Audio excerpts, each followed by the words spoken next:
be here. And merci beaucoup, David Dufresne, pour le film superbe. Avant, I was very, very moved by your film, David. It's beautiful, I thought. Very tough. Janice, Morris, and everyone involved with KDocs, thank you so much. I'm associated with the Polytechnic based in Ontario, Seneca College, and also with Trent University.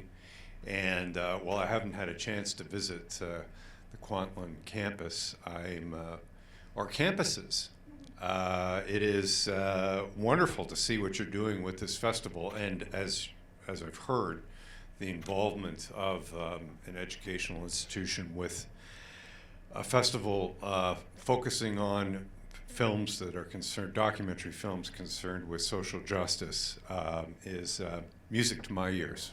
So it's great to be here. I live in Nogajiwanong,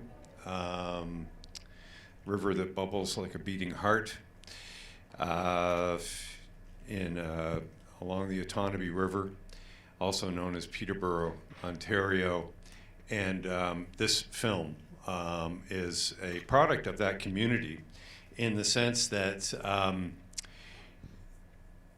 there wasn't a great appetite when we started making the film from the gatekeepers, the mainstream gatekeepers of documentary production in Canada to make or broadcast a documentary focusing on the experience of refugee journalists in Canada, people who had fled countries under duress with their families or being joined later by their families, as you'll hear from one of the film subjects, Arzu, Yildiz, in the film.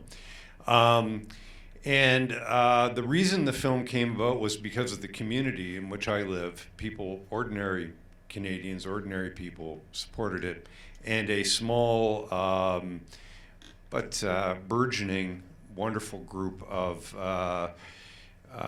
online storytellers known as Highball TV decided that they would support the project. So thanks to Highball, thanks to the dozens of ordinary people who felt that a film focusing on freedom of speech and the struggle that refugee storytellers, refugee journalists in particular, have in trying to rebuild their lives in Canada. I'm going to tell you, try and provide context. It's a bit odd. I'm happy for the opportunity, but to talk about a film before it screens, because I don't want to tell you about the film so much. I want you to watch the film.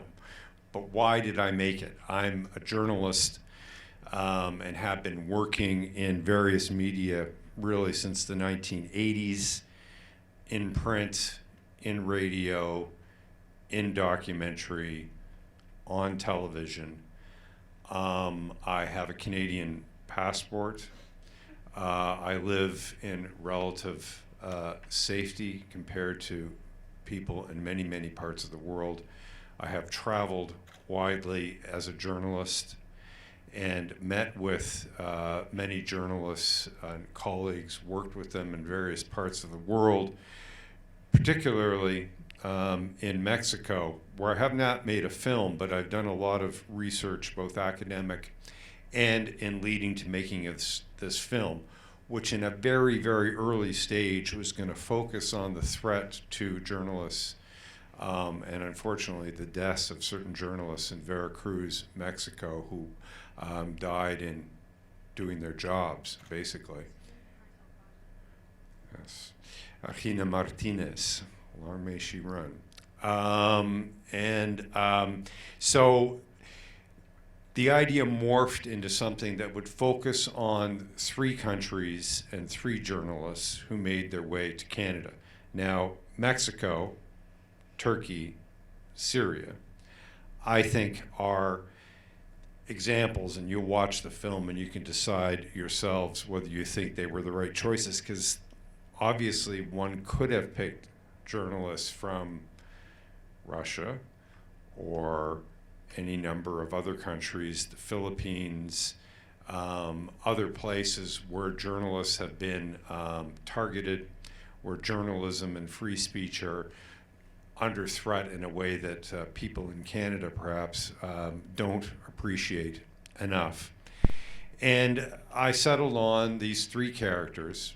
My life has been enriched. My understanding as a journalist, as a citizen of the world, has been enriched by learning about Luis Horacio Nájera from Mexico, Arzu Yildiz from Turkey, and Abdulrahman Matar from Syria.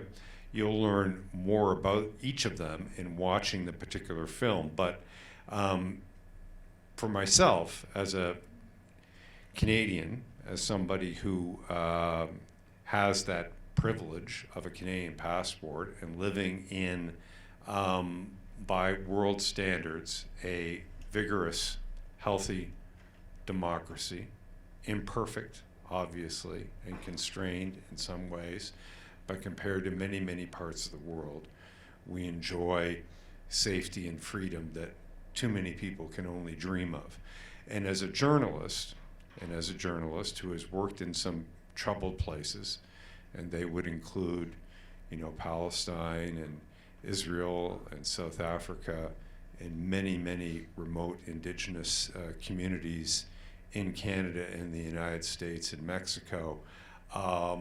Certainly, I've worked with storytellers whose experiences are, to say the least, stressful and threatening compared to what I have come to experience through the decades of my career as a journalist and as a documentary filmmaker and as an academic, for that matter. So my motivation, and once again, dear viewers, you can decide for yourselves whether or not it's well achieved, was to pay back to some extent, to say, okay, this is what it's like for people in too many parts of the world. And there are brilliant films, I think, brilliant films over the last several decades that deal with journalists in the field, under siege, trying to stay alive and do their jobs.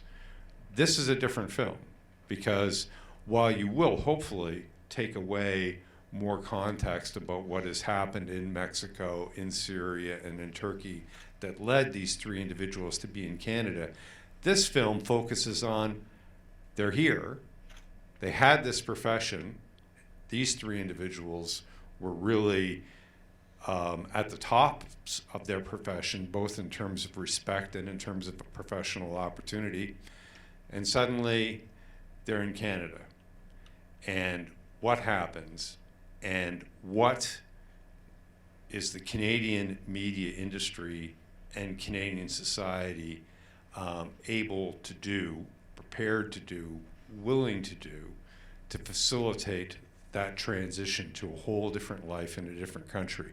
So it's not about being under siege so much as reinvention.